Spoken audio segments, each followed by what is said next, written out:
আমার প্রিয় খ্রিস্টীয় ভাই ও বোনেরা,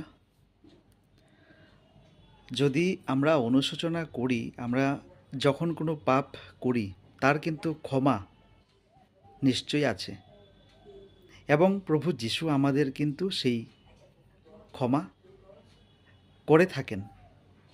কারণ আমরা অনুশোচনা করি বা আমরা বুঝতে পারি যে আমাদের ভুল হয়েছে এবং আমরা সেই ভুলের জন্য ক্ষমা প্রার্থী। আজকে সেই বিষয়ে আমি একটা আম আমাদের পবিত্র বাইবেলের আমি একজন রাজার নাম নেব এবং কেন নিচ্ছি সেটাও আমি বলছি। আমরা সবাই জানি যে ডেভিড, দাউদ, যিশির পুত্র এবং ইসরায়েলের দ্বিতীয় যিনি রাজা ছিলেন।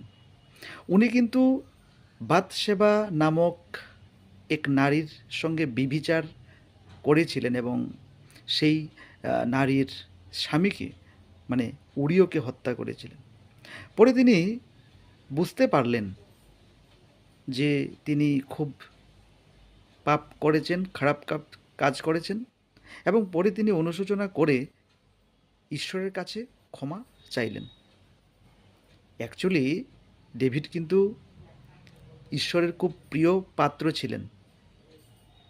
যেমন পাত্র ছিলেন সেমনটা কিন্তু তিনি কিন্তু ভুলও করেছিলেন। আর এই ভুলের জন্য উনি পরবর্তীতে অনুশোচনা করলেন এবং ঈশ্বর উনাকে সেই খারাপ কাজ থেকে মুক্ত করে দিলেন এবং ক্ষমা করে দিলেন।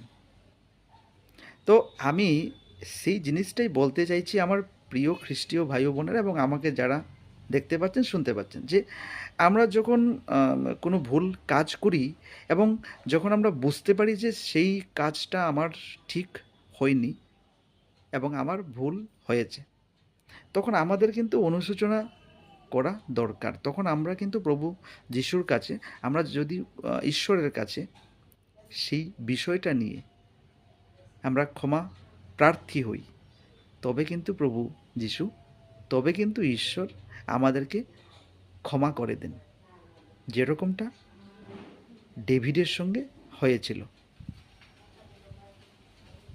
সবাই আশা করি বুঝতে পারছেন। সবাই ভালো থাকবেন, সুস্থ থাকবেন। সবাইকে আবারও জয় যিশু।